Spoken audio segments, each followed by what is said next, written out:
How you doing, YouTube? Today we're back with a brand new video.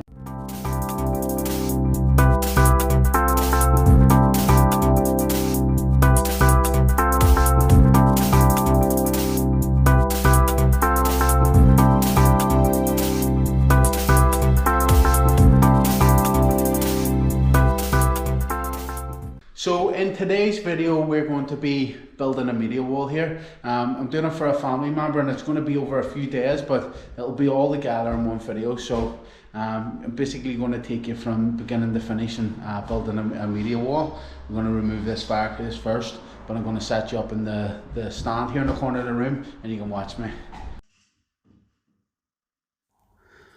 Okay, so I'm actually going to voice over this video.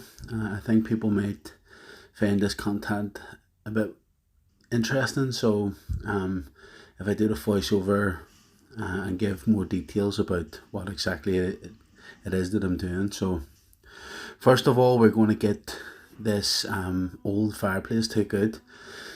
So this is my mother's house, and she wanted a wee media wall built here before she moved in. So there's not much space, so we take this fireplace out and then we're going to build a media wall, and that'll give her a bit more space.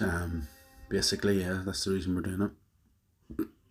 So usually I would just build the media wall onto the existing wall that's there, but she actually has an electric fire that she wanted to bring with her, so I had to allow for that fire in the size of the media wall, which means you actually have to extend this chimney breast just slightly to accommodate the fire.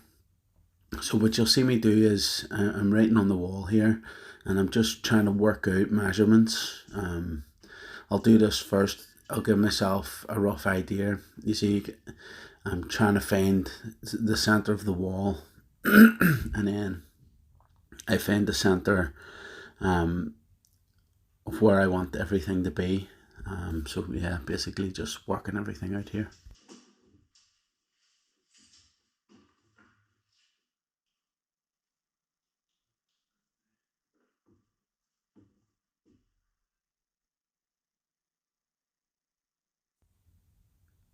Now I've got all my measurements worked out, I'm actually going to set up a laser level. So this initial level here is just to give me a straight line on the wall.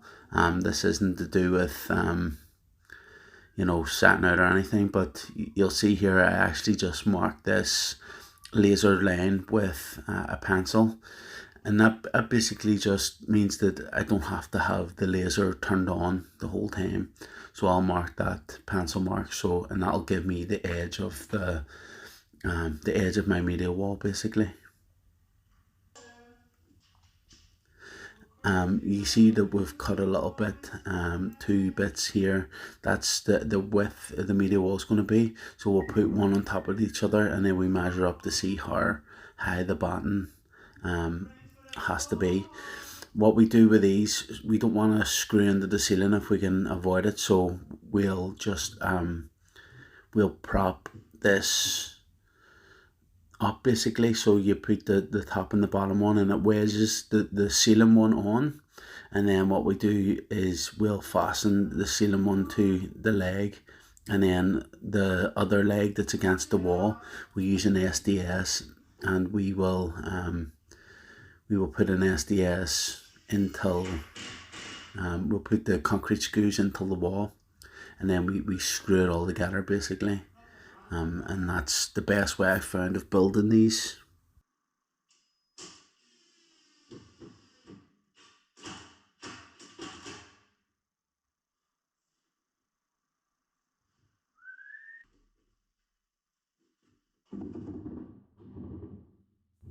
Here you can see we are putting the second leg against the wall, and we're just hammering it nice and tight. We're doing the same thing. We're wedging the bit of wood that's on the ceiling up, because we've cut this just slightly too long, and then we wedge it up, and it actually means that we're not drilling into the ceiling at all.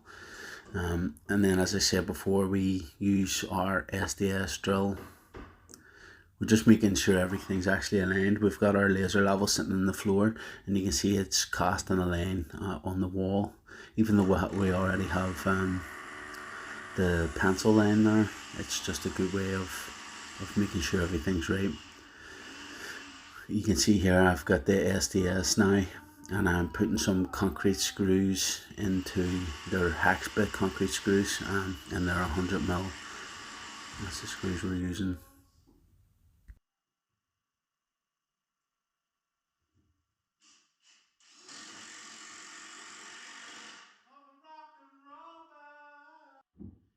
Okay, so now we've done that, we're actually going to do the other side, and we're going to use the same process. So you can see we'll have one bit of wood on the floor, and then we'll put the other bit of wood on the ceiling. We have this all lined up with our laser level, and we wedge this bit of wood up until the ceiling. And as I said before, this saves us from having to screw into the ceiling. Another way that you could do it possibly would be where you're going to screw up into the ceiling. You could use a hammer and knock through the ceiling, find a joist, and then screw till the joist. But I just honestly find this is actually a better way of doing it. You can see here I actually put a temporary screw just into the ceiling to hold it still, but we're only going in just in the depth of the plasterboard to stop the bit of wood from moving when we get it screwed in place. So yeah, I don't go any deeper than the plasterboard. The reason is we could have wires or pipes or anything up in that roof. I could have actually very easily get up and checked, because the loft was basically in the next room and it was partly floored, so I could have got up and checked. But you know, this is the way that I would do it in anyone else's house. So you know, and sometimes, like if you're doing it in a two-story house, you're not actually able to go up and check the under the floor, because you know there's finished floor down up the stairs and stuff like that there. So it's good to get into the way of doing it like this, then you know it's okay. So now we're just going to fasten the bottom. You can see here that we have so the way the electrics is done in this house, there is that electric fire that you see me take out at the start. There was a cable there, but it was just directly connected into the back of the electric fire. So what we've done is we've got a spark to come and wire up just a regular plug with a white box. He wired the plug in, and then it means there's a button here on the side of the media wall. You press it and it turns on the power that goes till them two switches, the two sockets, and then the two sockets are just always turned on, and you can turn the fire and the TV off at the side then. So you can see here again, we're going to add our bit of wood that's back onto the chimney breast, and again we're going to use the SDS to do this. So if you are interested in sort of buying power tools, if you're a beginner and you're going to try to build a media wall, there's three tools really that you need, and they're a must. So the first would be an SDS, whether it's a corded or cordless, it doesn't really matter. You can get a corded SDS drill for relatively cheap. That's the first thing. And then the second, I would go with an impact driver over just a regular drill. The reason I say this is because an impact driver, obviously it's an impact driver, but it also you can just screw stuff in with it, and these concrete screws, you need to be able to use an impact driver to put them in. And then the third thing would be something to cut the wood with. Now, granted, you don't have to get an electric saw. You could cut all this by hand, but the amount of time that it's going to save you being able to just sort of chop through it super quick. But yeah, you could get one of them, but as I say, you don't need to. And then the third thing that I would absolutely suggest would be a cheap laser level. It doesn't matter what kind. I have all these tools linked in the description, so if you want to go and buy the tools that I used, you can do so.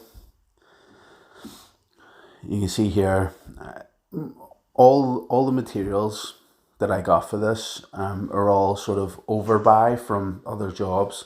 Because I was doing this for my mum, I tried to sort of do it as cheaply as possible. So all this wood was stuff that had been overbought over the years, sitting down the side of the shed, not being used. Yeah, so now we're going to connect these two legs together. We do it right at the very top here because we want to give our top piece of plasterboard something to screw to.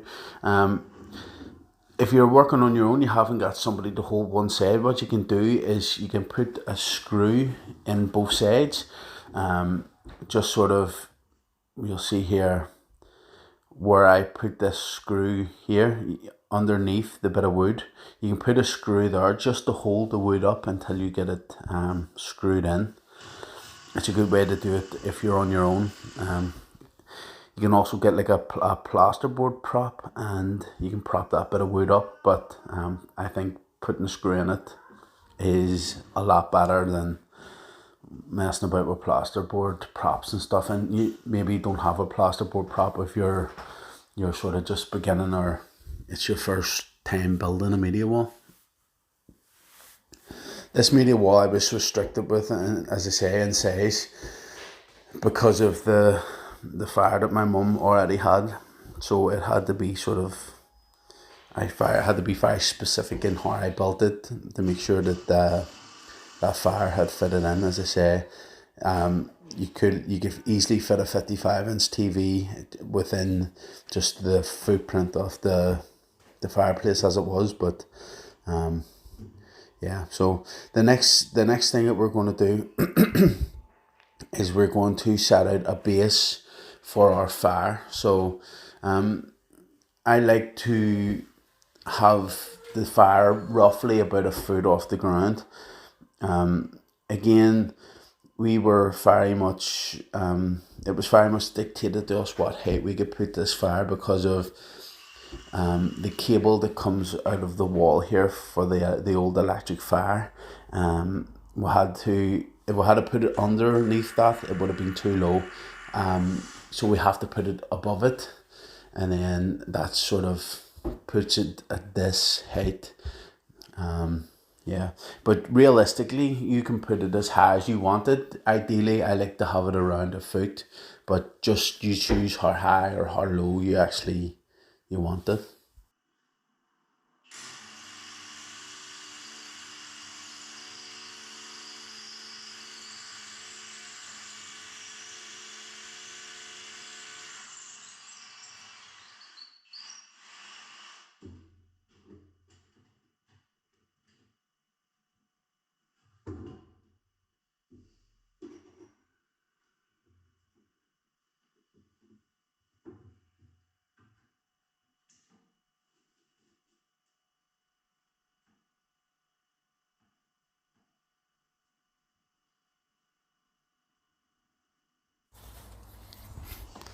Also, please excuse the terrible singing you hear throughout this video.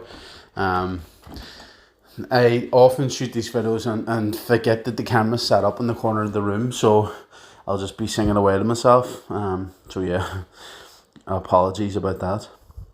But so you can see here that I have my pole set up. I use this pole to put my laser level onto.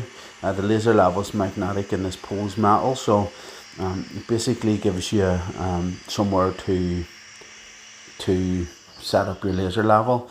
You can also turn this into like a tripod, but it takes up a lot of space, so I usually do it like this, and it's handy if you just want to do sort of horizontal with the laser because it keeps it nice and straight.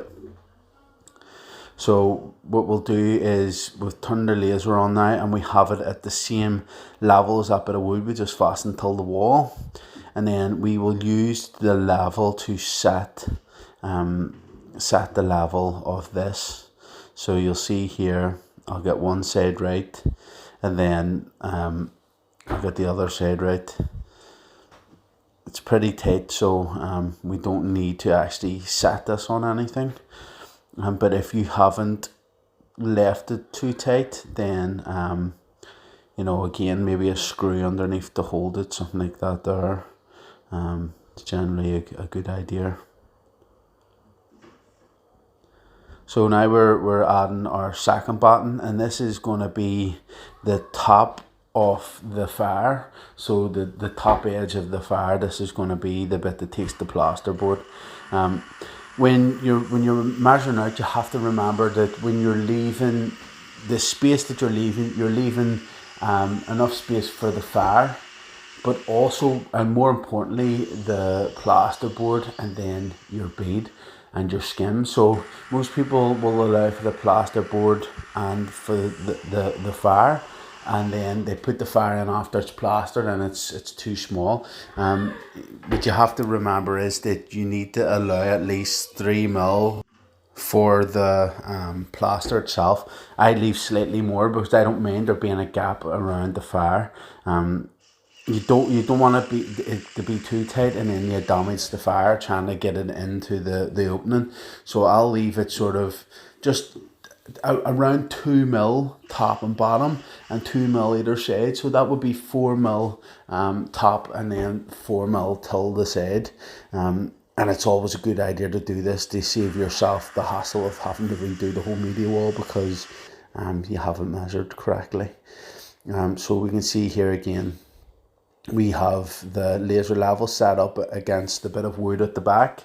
And we don't actually need to use levels here because the laser level's doing all the leveling for us. And you can, if you wanted to, get your level out and stick your level on to make sure everything's okay. But I built that many of these now. You can sort of the sort of only thing that you need to worry about is that it's square. You know, that's probably would be your biggest worry, is that everything is square rather than it being level. So you can see here we're going to screw this all together. Yeah, so as you can see, it's starting to come together now. One other thing that I wanted to say was to get the distance from the wall, the original chimney breast, to the face of the new wall that you're building, you have to take a few things into consideration. So the first would be the depth of your TV, and then the second would be the depth of your fire. Whichever one of those are the deepest is basically what's going to govern how much space between your old wall and the face of your media wall.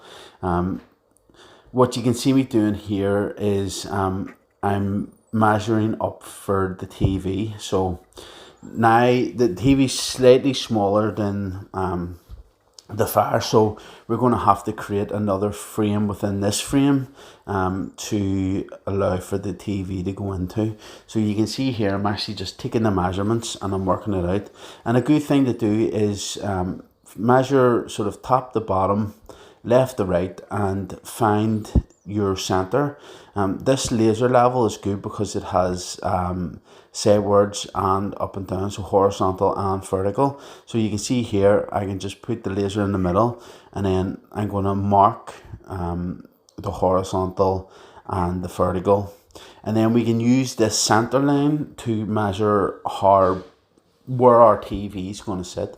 So we always want the TV to be centered, and you see here, so I measure out from the center to either side, and then that gives me the width of the TV, and then I'll do the same thing from the middle top and then down, and then that gives us the head of the TV. So we've measured that. We have allowed for plasterboard and we've allowed for skim. and then we set our height for the bottom of the case that's going to hold the TV. So you can see here again I have my laser level set up, and we're going to use our SDS drill to drill into this wall. Now a good tip for when using the SDS to drill, it can be hard getting through the wood and through the wood and into the wall without the wood sort of moving all around. But a good thing to do would be pre-drill the wood.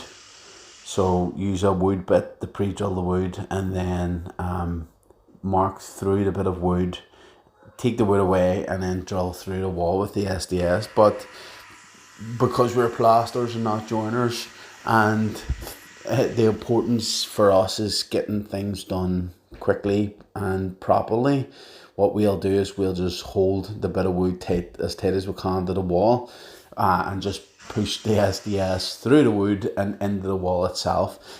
Sometimes it can be problematic if you're not holding the wood tight. You know, you can have issues, but mostly not so much. And then again, we're going to use our laser level. We've put our 2 screws underneath again, and we're going to use our laser level, and we're going to screw this bit of wood in place also.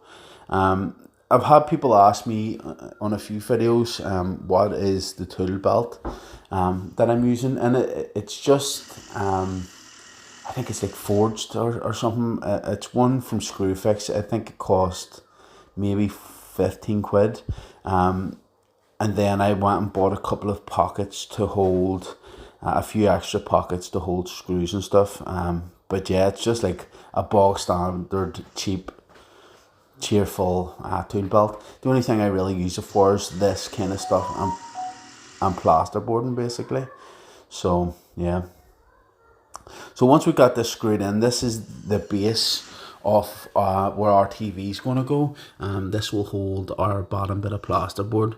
So the next thing that we need to do is get the sort of top part, which is going to be that's going to hold the plasterboard on the top.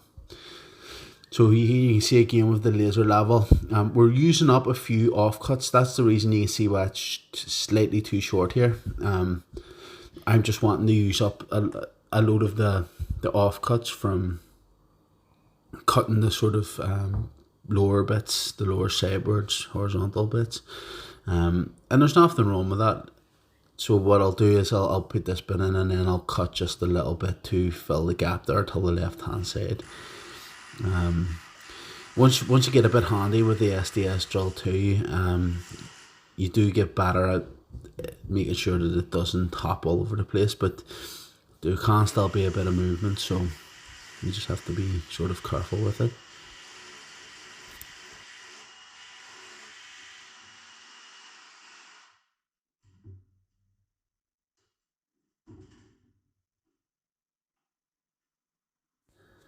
If you want any more information on building these media walls, feel free to contact me. So if you want to, I'm planning on doing a Q&A every maybe month or so here on the channel, because I get asked so many questions. So you can leave me your questions in the comments. I read all of them and try to reply to all of them.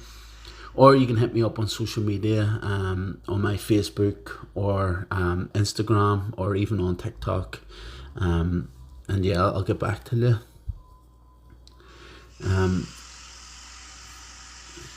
These are 4x2s.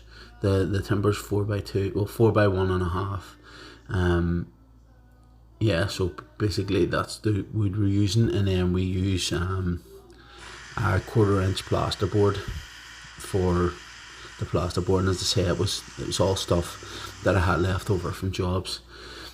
You'll see once I start plasterboarding, the plasterboard comes in a million bits. And what actually had happened, I was storing the 2 sheets that I had allowed, that I got from another job to do this, and I had loaded a load of skim into my fan and came around a corner too fast, and the skim came down on top of the plasterboard, and it broke it all to bits. So you see, it probably would have took me half the amount of time to plasterboard it if I was just cutting in all these cuts out of full sheets, but unfortunately it all broke up, and again I didn't want to go and buy more, and my mum had to pay for it, so I just done loads of cuts. It made my life slightly harder, but saved her money in the long run, which was the more important thing for me.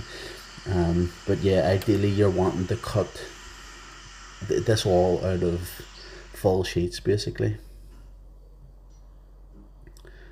So you can see the width of this. The width of this is, it's just slightly too wide. The media was actually slightly too wide. So what we'll have to do is we need to add a batten on either side. We do our last horizontal bit here. We get that screwed in, and then that's basically the frame of the media wall all set out and ready to go. You can see how much more difficult this would have been without the laser level. You know, I would have had to be measuring up from the bottom to get this till its right height, and then use the level to make sure that it was level across the way. Where you set up a little laser level, and basically all you do is put the bottom of your wood till the right side basically, which makes life 100 times easier. But yeah, so we're getting there slowly but surely. We've set our heights then top and bottom for the TV, and now we're going to have to set our width, so from left to right for the TV. So with the TV, unlike the fire to be nice and snug, as tight as I can possibly get it without damaging the fire. But with the TV, I actually like to give a bit of space around the TV, so I usually leave roughly around an inch the whole way around. So an inch would be, I don't know, about around 3 centimeters, something like that there, the whole way around. You can leave a bit more to allow for bigger TVs going in, stuff like that there, but I'm 100% sure that my mum's not going to need a bigger TV. She doesn't really watch it. The only reason she has the TV there is for when my kids go down, so I think this would probably be big enough. But even if, you know, if you're going to do it, you're better off leaving space for growth, because people might want bigger TV, unless you build a media wall and it's like, it's way too big already, you know. But yeah, so lucky enough, when we measured up here, the width that it needed to be allowed, so that we just needed to put 2 bits of this wood, or 1 bit of wood this side, and then 1 bit of wood the other side, and that left it at exactly the right depth. So there was no messing. There was no messing about trying to cut bits of wood to the right size and stuff like that there. So we were lucky there. But if, say, the media wall was bigger and you needed to close this space up a bit, all you have to do is move the wood till the right place. If this was too, if the bits of wood like this were too wide, you could turn them on, so the other side, if you know what I mean, like turn them flat, and then that would allow you, you know, extra space again. But it's a good idea to actually sort of do a little drawing, if you can, and work out all the sizes beforehand, because doing it on the fly, especially if you haven't done it before, it leaves a high possibility that you're going to make a mistake, and that mistake's going to lead to something not fitting. And if you're if you're planning on plastering it yourself, you're planning on doing the whole thing start to beginning, it maybe may not be a big deal. You're giving yourself hassle, but if you're doing it yourself, then that's fine. If you're going to be building the frame, plasterboarding, beading, and then getting someone to come and plaster it, the last thing you want to do is to have it till where it's finished, the plaster is finished, and then you have to rip it all off and do it again, and then pay that same plaster to come back and re-skim it, which would be an absolute nightmare. There's a few different size and types of screws that I used in this job. So I have my standard plasterboard screws, and then I have 100mm concrete screws, and then 100mm just wood screws, and then I have 60mm wood screws as well. Anytime you see me going through these bits of wood sidewards, I'm using the 100mm wood screws. When I'm going diagonally or just through them normally, I'm using the 60mm wood screws. The plasterboard screws, I think they're 40 or 50mm maybe, and then you only using them for plasterboard, and then the concrete screws there just for going into the wall. I've said actually about these concrete screws a few times, and I've had a few people ask me questions what they're sort of all about. And basically what they are is in any other situation where you had to put something, connect something into a brick or a concrete wall, you would need to drill and then put a wall plug in and then screw into the wall plug. Where these, all you really have to do is drill straight through the wood and the wall, concrete or brick, with the same size SDS bit, and then you just use an impact driver and drive that concrete screw straight through into the wall, no prep, no nothing. And what the screw does, it's threaded, and what it does, it sort of cuts its own thread into the wall, and that's what sort of holds it tight. And they're really good. You can get them in lots of different sizes. So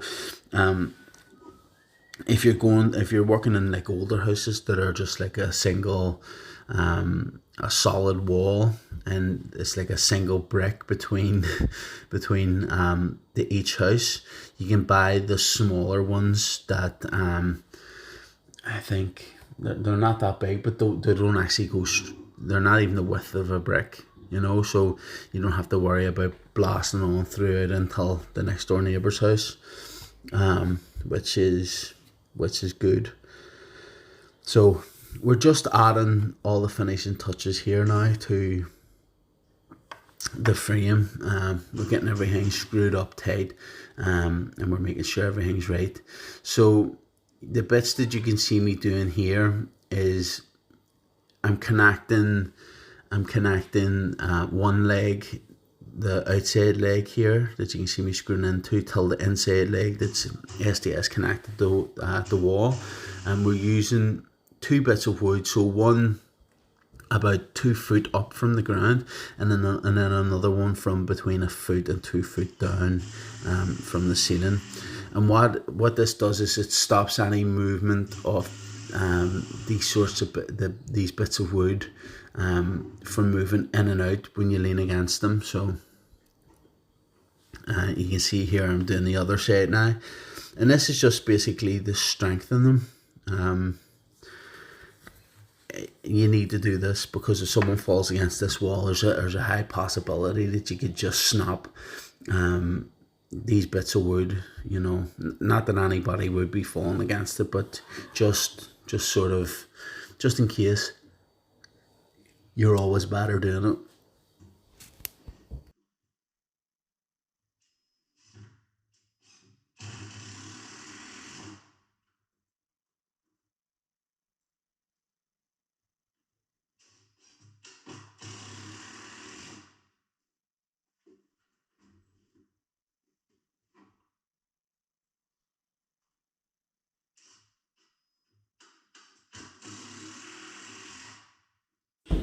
So next up, we're going to get the plasterboarding done. So I've sped the plasterboarding up a little bit because it was almost an hour long. me put all the clips put together, me plasterboarding. So I'll just fast forward them a bit. I thought that I've showed plasterboarding a million times, but the start of the video, the actual building of the frame, isn't something that I've showed before. So I've let that play through at normal speed, and then we're going to fast forward. So when you're plasterboarding these media walls, what I like to do first is plasterboard around the inside of the inside of the TV area, and then the inside of the inside of the fire area. So what that allows us to do is to be not so precise when putting the plaster, or when cutting the plasterboard. So each of these plasterboard I've cut them roughly, and left maybe a mil or two long, and then that means that we can come with a handsaw and handsaw the access off, and it leaves it perfectly shaped to the frame that you built. So that's just the way that I prefer to do it. You can take your time and make sure that it's cut exactly,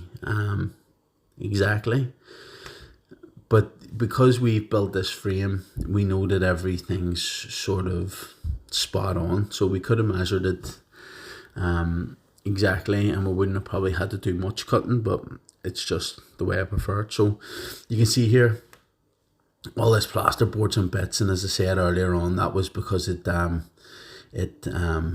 broken the back of the van. So I'm just using what bits that I can. As I said, it probably would have took me half the time if I had have just done it off full sheets, and I did have full sheets in the van, but it was for another job. So yeah, so we're just using regular plasterboard screws here. As you can see, there's the window fitter. He wasn't actually meant to come, so it sort of limits my space a little bit here, which was a nightmare. But yeah, so we're just going to continue on while he puts his curtains up. As you can see, all these plasterboard are broken to bits, but it's still usable, you know. It's a little bit water stained, but that was from stuff dripping on it, basically. That's my sister. She called into to pay the window guy. You've seen her in a few videos as well. One of the scudding videos she was in. She actually worked with me for quite a while. She was in university, and during the summer she wanted a job, so she came and worked with me. But she absolutely ruined labourers for me. I've never been able to get a labourer as good as she was. You know, so, and people that ask why I don't have a labourer anymore, it's because of her. Basically, it's her fault. She was too good of a labourer. But don't tell her I told her. Don't tell her I said to you that she was good. Yeah, but so we're just continuing on with the plasterboard, and I still use the SDS. Like there's a lot of people that use just screw guns for plasterboarding, or they also, you could buy like a specialist plasterboard gun where the screws come on like a belt, and it's so you don't have to screw them in. And if you were sort of new builds and you were plasterboarding all the time, I would say that would definitely be the way to go. But this is me just cutting the edge off with a saw, as I said before. But yeah, if you're working on site, them screw guns are good. But because we're not doing massive amounts of plasterboarding, we do it quite often. But it's mostly in old houses where they're none of the joists are straight or level or anything. So with them guns, when you screw it up, if you miss, you have to either have another screw gun, or you need to pop the top off that holds the belt to unscrew the screw that you just missed the joist with, and it's an absolute nightmare. I did have one for a while, but as I said, it wasn't good for our use. So I have two SD or two what do you call them, impact drivers, and the reason that I do that, you can buy like a wee connector where you can put like a regular drill bit. It's for like a chuck, and I have that, and I can use that to, like, if I'm pre-drilling holes in the wood or something, I can use that. Because if you don't, I'm not sure whether it's every SDS, but this one especially, if you're not like, if it's not under pressure, it doesn't hammer. It'll just drill normally until it's put under pressure, and then the hammer kicks in on it. And you can see now we're starting to get the face sorted again. This is all off cuts that we're using. Ideally you would have like this, and I usually say it too, but I've become monetized on YouTube, so if you want to support me directly, you can now become a member, basically. So there's 3 tiers of membership. So there is a plasterer, there is a renderer, and then there's a finishing plasterer. So these are just the name of the three different things that you can basically sign up to. The first one, you're going to be getting badges. You're going to get priority responses to your messages, stuff like that there. The second tier, this video that you're watching now has actually been up for 2 weeks already, but it's members only. So if you want to watch all these videos 2 weeks in advance, basically you can do so by subscribing to the second tier. You get all the things from the first tier, plus you get to watch these videos 2 weeks early. And then the third tier, which is finishing plaster, that gets you everything that I've just said, but it also gets you an extra video a month, and you get that video. You can also sign up to Patreon and get that video as well. But yeah, so that's just if you fancy that. So you can see here now we're setting the beads. Ideally you would like to get a level and level all these beads properly, but that's not what I'm doing here. I'm just getting them on. I know that everything's level, the plasterboard's level because the wood is level, and I use my eye a lot. You get a lot of plasters that'll set beads by eye, but because we're just that used to doing it. And now we've got our beads sorted. We have, although you didn't see it in the video, I've scrim taped all the angles and the cracks, where the plasterboard joins together and where it joins the wall in the back. And now we're basically to the skimming part of the video. I went over skimming a million times, how to plaster things, but because this is a brand new video and something that people probably haven't seen before, maybe this is your first time on the channel, I'm actually going to walk you through my process. So in my bucket here, I've mixed up 2 buckets of water, and it's about that mix is about a bag worth of skim, and we're actually going to use this for the first and second coat. So what we'll do is we'll put our first coat on, and then we'll flatten it in nice and flat.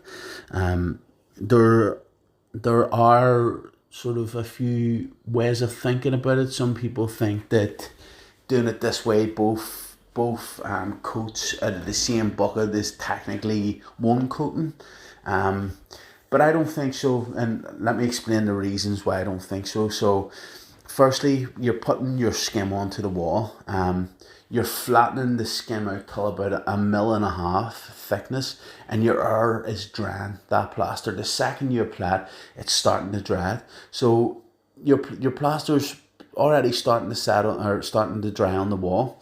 The stuff that's coming out of the bucket is fresh.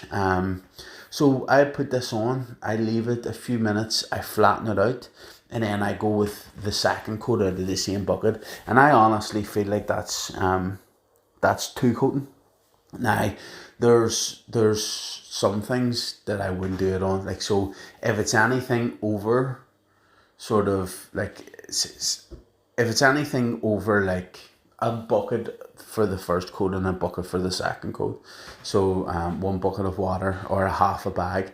So if it's say the first coat was a bag and the second coat was a bag, then I would just mix two separate mixes. Or if I had something small to do but it was super heavy, so it was sort of over 4 or 5 mil deep, then I would use two separate mixes then. And that's my rule of thumb anyway. It's the way that I've always done it, and I've never had any comebacks. So yeah, that's the thing. That's my thinking on it anyway. I don't have any issue when you're first coating. You want to make sure that you bring your trowel across your beads. Now this whole wall is beads, so it's going to be hard, but what you want to do is you want to lay your stuff up and across the beads, so that you don't have any sort of follies or dips between the bead and the plasterboard. And you do this because it fills the gaps. If you don't do this, then you'll have gaps and you'll see waves, like a wave effect in your wall. So, and then when you come with your second coat, your first coat fills everything out, and your second coat is about the same, maybe it's just slightly thicker, but or slightly thinner, sorry, but not too much. So now we're coming on our second coat.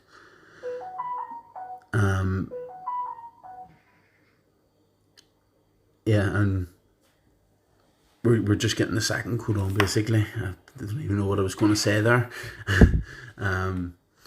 This media wall that we've actually brought the both coats right till the floor because she's not putting any skirting board on. My uncle came and fitted the floor the day after I'd done the media wall, and he just used the beads that goes around the edge of the skirting, and the board, or and the skirting board and the floor. So he just used one of them beads.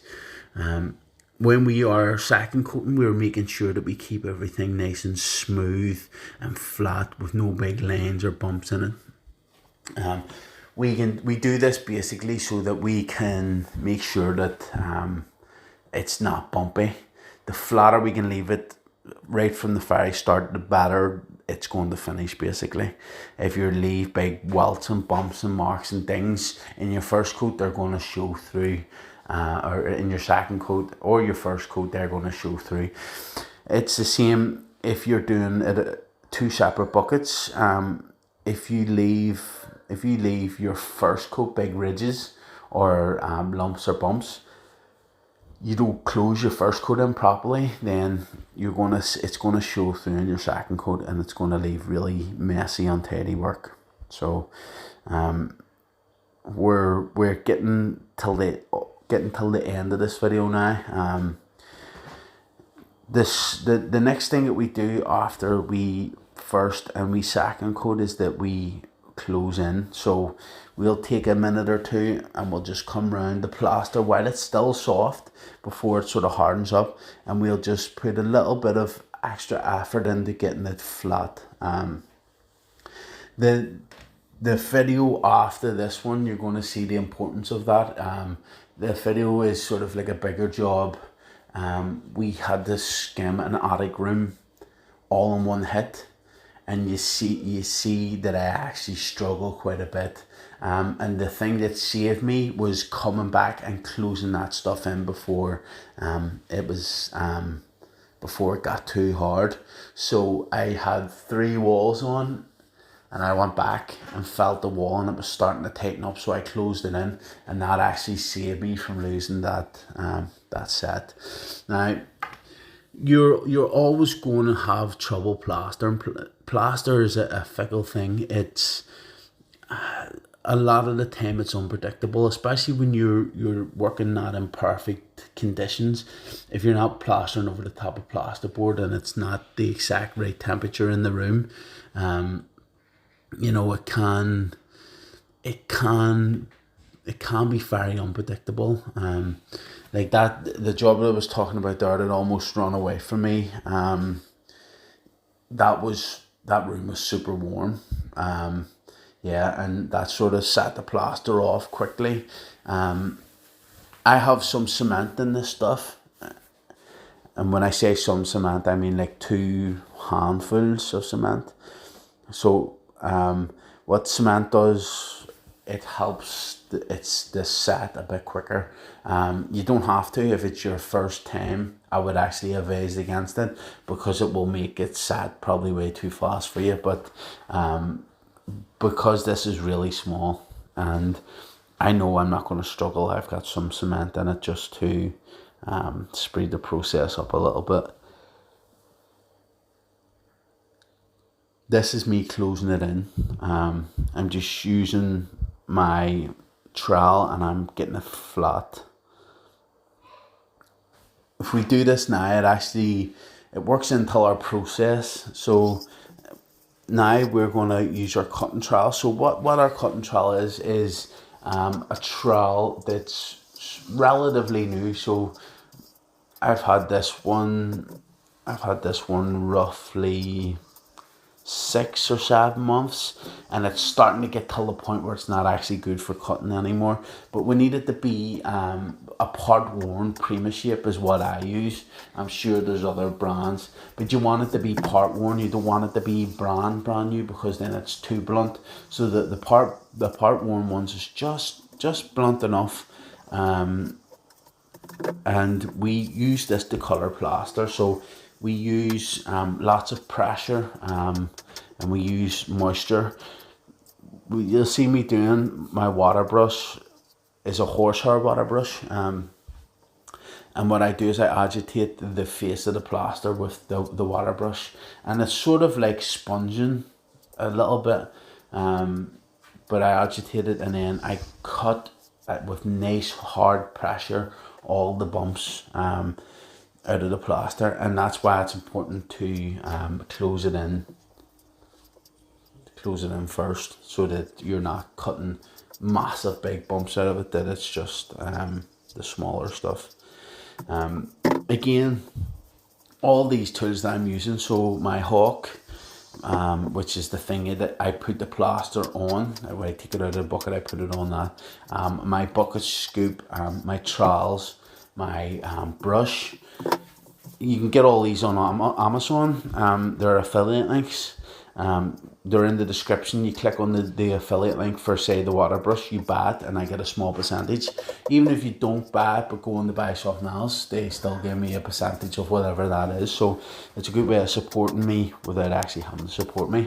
But and this isn't sponsored, but I like to put their name out there because they're a real good company and they're local here to Northern Ireland. So O'Neill's, they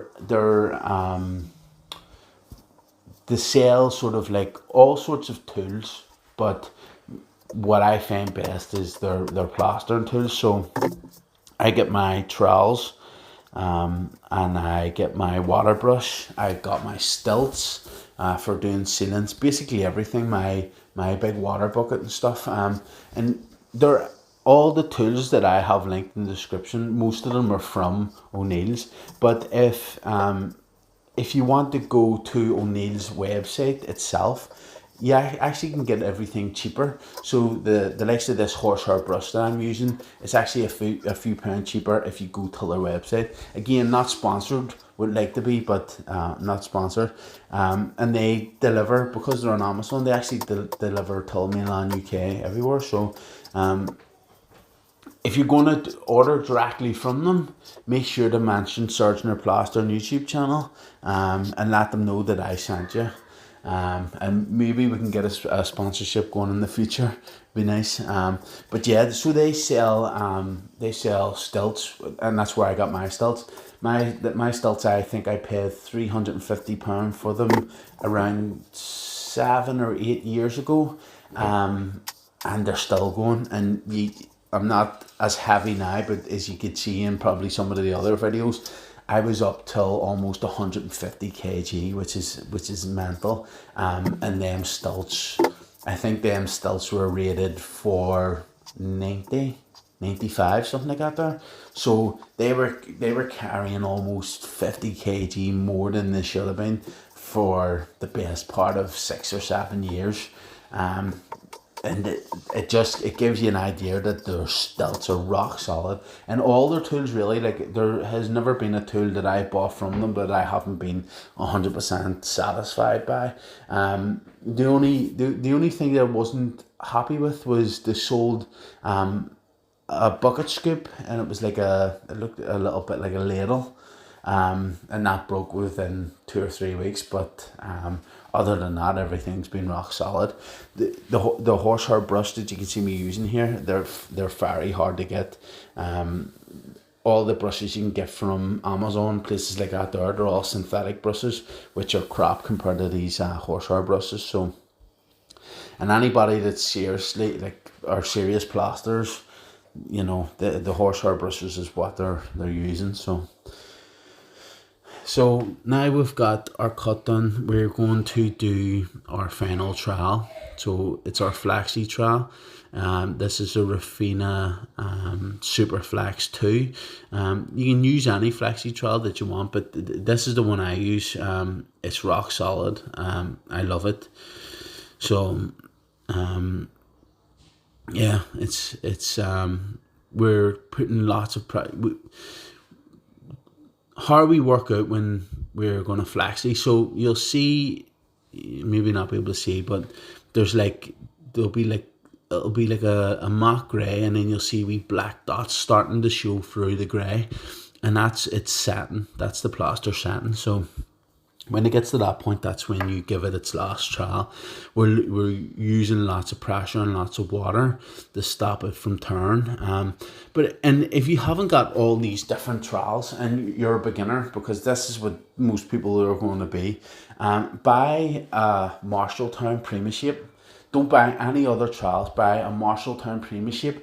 Get some 1000 grit sandpaper, and spend about 30 minutes sanding the edges, the tops, the bottoms, the front and the back, and sand the edge like you were sharpening a knife. It's just sand the face that you're going to be using, the top and the bottom, the left and the right, and follow the same steps here. So do your first, second and third trowel, use the same trowel, but then then you add one extra step, and it's last trowel. So when it's almost completely set, you're going to dry trowel, so no water, and you're going to put as much pressure as you can possibly get, and you're just going to shine it as hard as you can.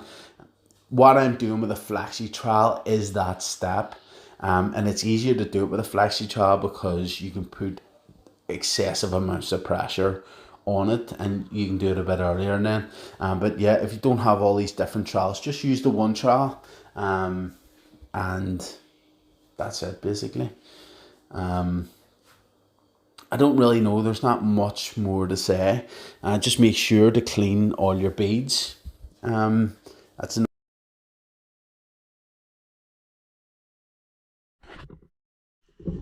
Okay guys, so that's us finished.